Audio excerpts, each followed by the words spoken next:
to you viewers. We thank you so much for joining us in this edition of the Primetime Newscast on Equinox Television. In this edition of the news, the NUDP and the CDU political parties have demanded the total cancellation of the just ended senatorial elections in the country. They today filed their various petitions, or yesterday, that was at the Supreme Court in the central region of the country. And also a 13-year-old girl is awaiting trial after she set a house ablaze that was here in the economic capital, Douala. Plus, we take a look at the dilapidated state of the school where the Cameroon's national anthem was being composed. That is also in the south region of Cameroon.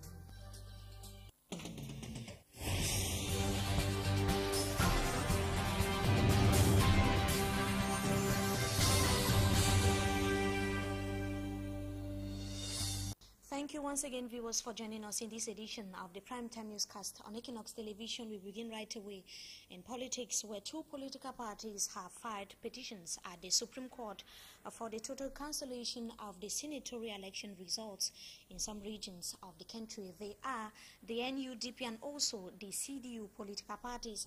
Roland Akon in the following report takes a look at the various petitions and also adds that works have accelerated at the Supreme Court, where the vote counting exercise is taking place. On the notice board of the Supreme Court are the petitions of the NUDP and the CDU parties. The NUDP has 4 petitions calling on the Supreme Court to cancel the election of senators in the far north, Adamawa, North and Littoral regions over irregularities. A candidate of the Cameroon Democratic Union Party has petitioned the court over what he terms derogatory treatment against his personality and that of his party by Famen Dongo, the CPDM Communication Secretary. The SDF party did not submit any petition. At the National Vote Counting Commission, members are almost rounding up with the scores of the election of senators. The commission is even expected to hand over its report to the Supreme Court by Friday. The Supreme Court has to rule on all the petitions submitted by the disgruntled political parties possibly next week, before proclaiming the results of the election of Cameroon's pioneer senators on or before April. We remain with the just ended senatorial polls in the country to take a look back at how SDF militants or municipal councillors in the south region, precisely in Bolova, reacted after the just ended polls in that part of the country. They so far decried fraud and said that the elections were marked by elections fraud, like I earlier said, and the head of the SDF senatorial list in the Bolova south region of the country claims that 13 votes of the party were stolen. Details with Jonathan Babla.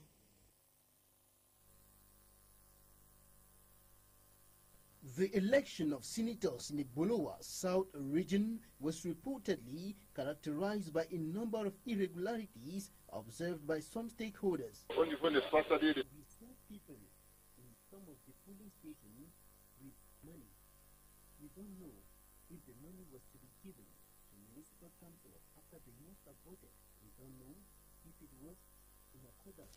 We are having some difficulties getting to that report, or having that report there by Jonathan Babla, reporting on the elections that took place in the south region of the country, precisely in the south region headquarters of Bolova. Now, a debate has so far been opened on the Cameroon's national anthem, with one school of thought saying that it should be simply changed, or that it should be changed.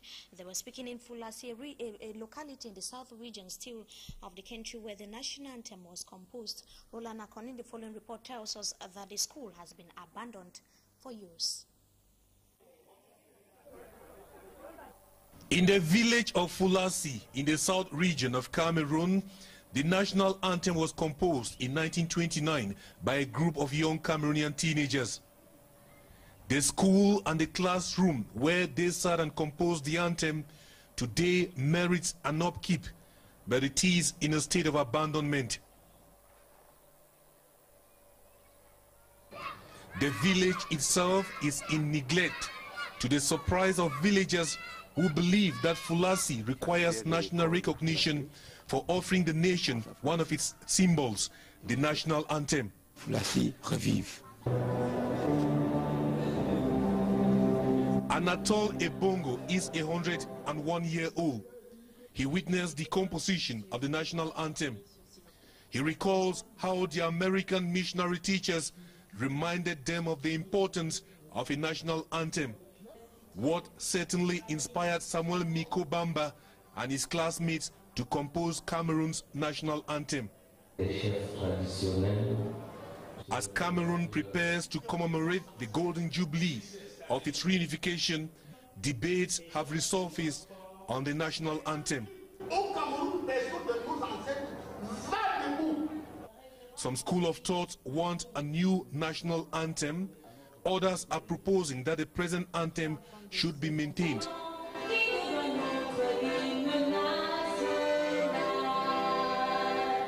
While waiting for the leaders of the nation to decide, the harmony in melody and the rhythm of the national anthem in its present form is evidence of national unity.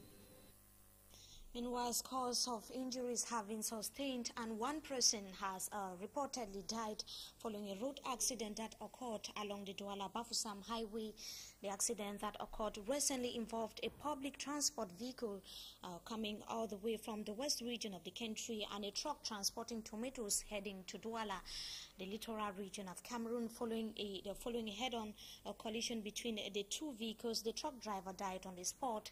Meanwhile, the injured victims were transported to a local hospital in Konsamba, and the accident has been blamed on high speed, notably on the part of the bus driver. Here in the economic capital, Douala, a young girl aged 13 is awaiting trial at the judicial police in Bonajo after she reportedly set a house ablaze.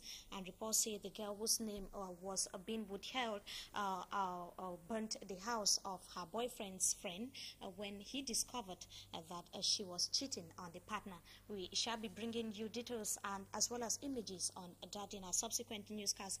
Now we take you to Bamenda Northwest region of the country, where lessons have been grounded at the government primary school Matrophone in Bamenda after classrooms were swept away by wind during a heavy downpour, and the school authorities are soliciting government intervention, as Jonathan Babla tells us in the following report. These images depict the level of frustration of pupils of government primary school Matufon in the northwest regional capital, Bamenda. The building, constructed with bamboos where they were receiving lessons before now, was blown down by wind during a heavy downpour. The roof of the school has been blown down by wind, and the children presently are helpless. As you will see, they look more or less refugees in their hometown.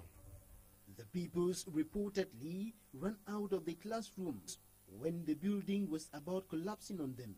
I was inside the class writing. After when the rain started, we come and hide inside the class. After the zinc started bouncing, we come out and hide under the roof. The roof started coming down and go up that way.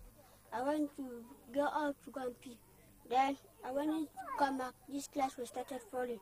We was running and go down there.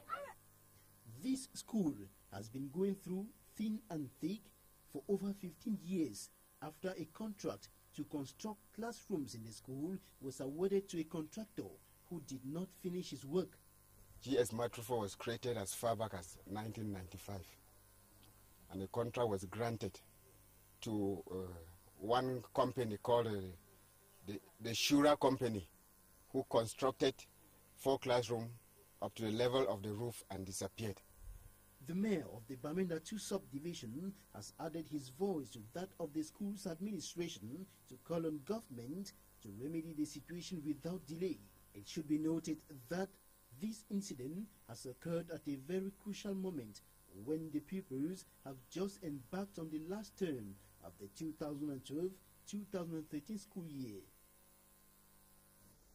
We now talk culture, where all the sons and daughters of Mancon residents in the town of Limbe, in the southwest region of the country, have been told to bury cultural differences and commune with the people of Limbe locality.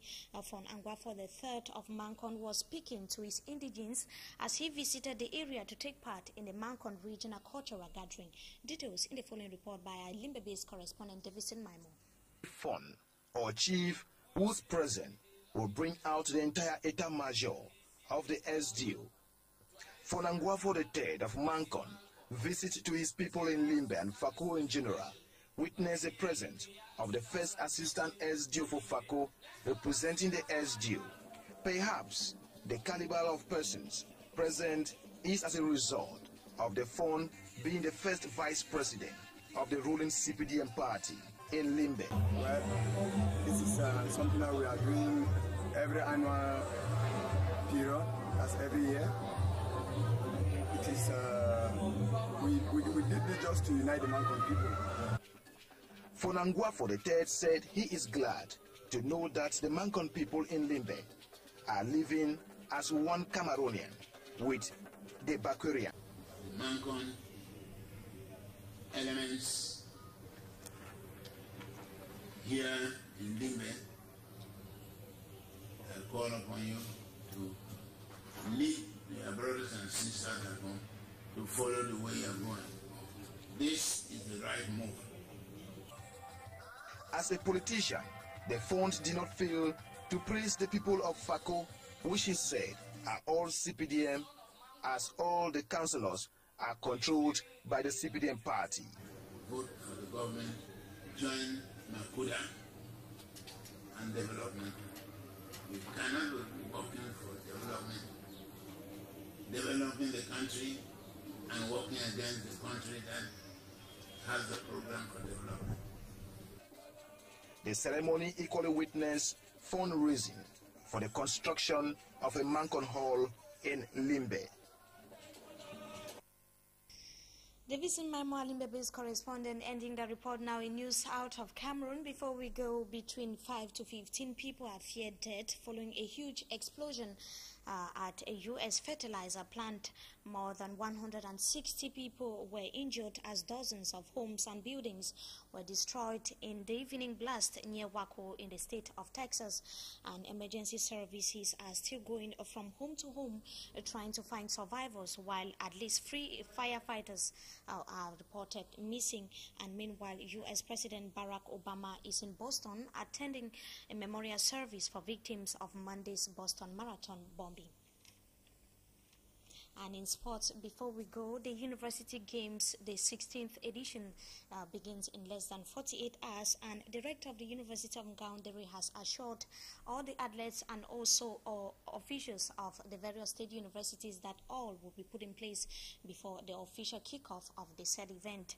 This is after there were complaints of limited infrastructure at Ngaoundéré University to host the sports jamboree, and we also hear that this football field has so far been rehabilitated only, and that the school canteen alone would not be able to host the over 25,000 athletes to take part in the games. And viewers, that does it for this edition of the news on Equinox Television. We thank you so much for your keen attention. Have a wonderful stay in the company of our programs. Good evening.